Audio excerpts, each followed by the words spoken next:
যে ধর্ম জগৎকে চিরকাল পরমত সহিষ্ণুতা ও সর্বাধিক মত স্বীকার করার শিক্ষা দিয়া আসিতেছে, আমি সেই ধর্মভুক্ত বলিয়া নিজেকে গৌরবান্বিত মনে করি।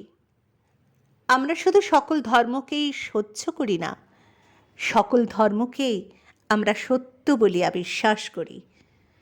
যে ধর্মের পবিত্র সংস্কৃত ভাষায় ইংরেজি এক্সক্লুশন শব্দটি অনুবাদ করা যায় না, আমি সেই ধর্মভুক্ত বলিয়া গর্ব অনুভব করি। যে জাতি পৃথিবীর সকল ধর্মের ও সকল জাতির নিপীড়িত আশ্রয় প্রার্থী জনগণকে চিরকাল আশ্রয় দিয়া আসিয়াছে, আমি সেই জাতির অন্তর্ভুক্ত বলিয়া নিজেকে গৌরবান্বিত মনে করি।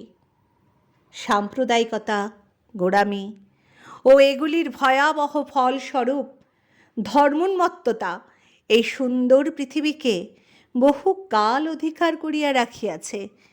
ইহারা পৃথিবীকে হিংসায় পূর্ণ করিয়াছে, বরাবর ইহাকে নরশনিতে সিক্ত করিয়াছে, সভ্যতা ধ্বংস করিয়াছে এবং সমগ্র জাতিকে হতাশায় মগ্ন করিয়াছে।